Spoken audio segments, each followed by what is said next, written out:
అధ్యక్ష, తమ ద్వారా మంత్రి గారిని విజ్ఞప్తి చేసేది, గత సంవత్సర కాలంగా వచ్చిన పెట్టుబడుల కారణంగా 2 లక్షల పైగా ఎంప్లాయ్మెంట్ వచ్చిందని చెప్పి తెలియజేశారు. చాలా సంతోషం, వారిని అభినందిస్తున్నాను. పాఠశాల విద్యారంగంలో ఒక 16,000 మంది విద్యా వాలంటీర్లు పనిచేసి మాకేం పని లేదని చెప్పి వారికి కూడా దృష్టికి వచ్చి ఉంటుంది. ఒక 6-7 మంది పార్ట్ టైం టీచర్లు పనిచేస్తారు, వాళ్ళకి ఏమీ పని లేదని, ఇట్లా మొత్తం ఒక 20,000 మంది దీనికి సంబంధమే సార్. వీరందరికి కూడా ఈ పారిశ్రామిక రంగం వైపు మలిపితే, ఎందుకంటే ప్రతి సంవత్సరం రెన్యువల్ చేయటం, ఇక్కడ అవసరం లేకపోవడం, ఇది ఒక పెద్ద ఉపాధి లేని ప్రశ్నగా మారి మన ముందుకు వచ్చింది.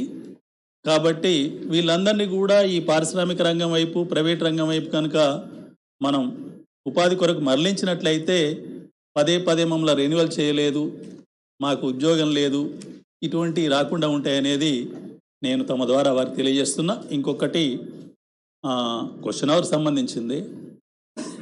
మన బడ్జెట్ సమావేశాల సందర్భంగా 3 రోజులు క్వశ్చన్ అవర్ నడిచింది. ఇప్పుడు ఇది 4వ రోజు. ఈ క్వశ్చన్స్ తీసుకునే విధానంలో మాకొక్క క్వశ్చన్ కూడా అవకాశం రావట్లే. నేను చెప్పాను, ఏమని చెప్పానంటే, క్వశ్చన్ల సంఖ్యను బట్టి లాటరీ తీయండి తప్ప సభ్యుల సంఖ్య బట్టి అన్నప్పుడు ఏమవుతుందంటే వచ్చిన వాళ్ళే 2-3 వస్తున్నాయి. మాకు కూడా లేకపోతే మాది ముందు మాకు క్వశ్చన్ ఇవ్వండి, తర్వాత మీరే అన్ని తీసుకోండి, కానీ మాకు అసలు రాకుండా పోతే ఎలా? సభలో మా నర్సిరెడ్డి అన్న మాకు ఒక్కటన్నా రావాలి కదా. మాకు ఒక క్వశ్చన్ అని రాలేదు. పోయిన సెషన్ లో ఒక క్వశ్చన్ రాలేదు, ఈ సెషన్ లో కూడా ఒక క్వశ్చన్ రాలేదు. రాకుండా అన్నిటి మీద ఒక క్వశ్చన్ రావాలి కదా అధ్యక్ష. సభకు క్వశ్చన్లు వేస్తేందుకు కూడా నాకు ఉత్సాహం ఉండాలి కదా. రాసిగా రాదులే అని చెప్పి మళ్ళీసారికి వచ్చే వరకు ఇక రాయడం బంద్ చేయవలసి వస్తుంది కదా. అది కదా అధ్యక్ష.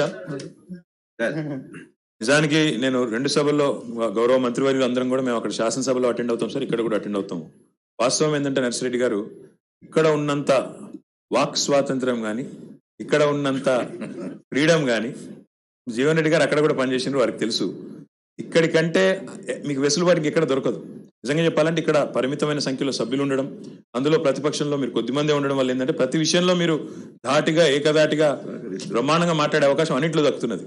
కాబట్టి ఇక మీరు ఆ చైర్కి మీరు ఆ రకంగా మరి మాకేదో ప్రశ్నలు రావడం లేదనే విధంగా చెప్పడం సబబు కాదు. కాబట్టి మీరు ఏ రూపంలో వచ్చి, ఇప్పుడు మీరు మొన్న పిటిషన్ల రూపంలో చాలా విషయాలు చెప్పారు, ఇంకా ఇతర రూపంలో చర్చల రూపంలో కూడా నేను ఇక్కడ ఇంకొక ఆశ్చర్యకరమైన విషయం ఏమంటే, ప్రశ్న రోడ్ల మీద ఉంటుంది కానీ మళ్ళీ దాని అనుబంధ ప్రశ్న నాలాల మీదకి పోతుంది, అన్నిటి మీదకి పోతున్నది.